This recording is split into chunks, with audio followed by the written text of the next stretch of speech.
Welcome to Hope Matters Radio.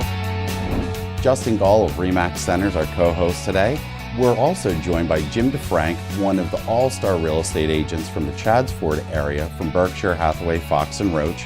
We're going to find out, when you're ready to take the field, what kind of conditioning, what kind of coaching, what kind of opportunities do you have to have gone through to be successful? So Jim, when we look into the real estate market, what are the best things that have helped you and your clients be so successful in your marketplace? I belong to the Chadds Ford Business Association, and we're an integral part in managing and being shepherds of the land in our area, a big factor of why people want to move to our location. And Jim, on that note, you have a very well-rounded team. It's not just you being the one-man band. Share a little bit about your team and who's helping you, let's say, deeply root our clients' success in the community. Well, as real estate has evolved, I've realized that the technology was moving at such a clip that I needed to find someone who could support my business with the technology aspect. We have a great technology person who, she's amazing. She does so many more things that I can do that frees me up to have interaction with the people. And it happens in minutes, not hours or days anymore, where there was faxing back and forth or physically dropping off a contract or an offer.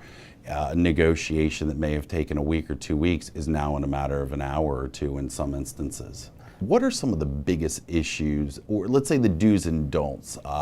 Real estate done by everybody else versus real estate done by your team? Our philosophy has evolved as with the real estate business.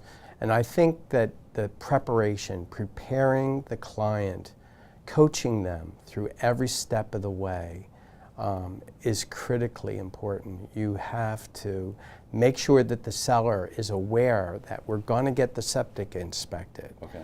We're going to have the stucco inspected, the home inspection, the radon inspection. All these inspections are going to occur to your house, not just here's the listing contract and we're not going to tell you anything about the sale.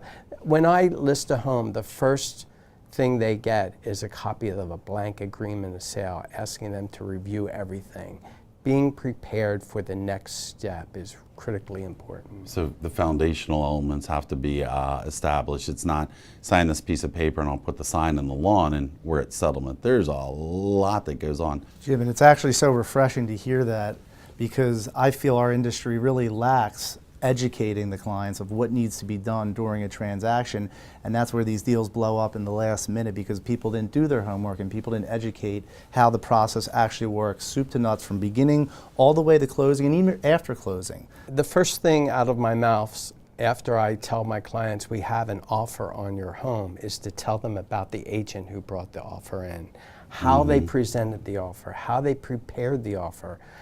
You know, the offer has no financial information, but it's cash offer. I don't know where the cash is coming from. So, is there cash? Is there cash? I mean, Yeah. you know, it's in a bank account in Mexico somewhere. I don't know. I need to know this information.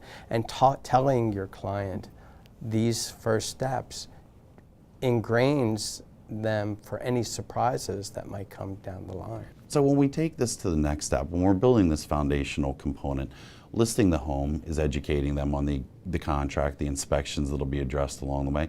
On the buy side, what would you say are the fundamentals? We don't just put somebody in your car, do we? No, not at all. We want to qualify them. We want to do everything that they need to know. And also introduce them to our marketplace. We have, being in the Brandywine Valley, we have the Brandywine Conservancy, which has over 39,000 acres of dedicated open space. Wow. What that means is there's a limited number of homes, period. And now we're talking about the more limited number of homes for sale. So if they come with the expectations of coming into town, we do a lot of relocation business with the pharma business very close at hand to us. They need to know that if they get to see 10 houses in their price range, that's a lot. That is a lot. That's a lot. So, you know, don't before they go out and see the 10 houses and say, that's it, there's no more. Tell them before they get in the car that there's 10 houses and that's a lot. Sure, and you had brought up a good point previously about money. if they are going to pay cash for a home, making sure that those funds are in a liquid account that are available at a moment's notice to be able to post deposits, to be able to go to settlement very quickly if needed. Cash transactions could range from a 2-week to a 4-week settlement, but if funds need to be moved, there's a cog in the wheel or a step in the process that needs to be done ahead of time so that we're prepared. If it's looking at somebody who would like to take out their mortgage or finance a portion of their purchase, how's their credit, how's their income, how's their asset situation? All of those things need to be minded. Job stability. Job stability. How do they get paid? Right. You're exactly correct. And taking a step further, why don't we talk about the market as a whole in the Brandywine Valley area? Well, like I said before, our market is very affected by the pharmaceutical business, which is dominant along our corridor, 202 corridor.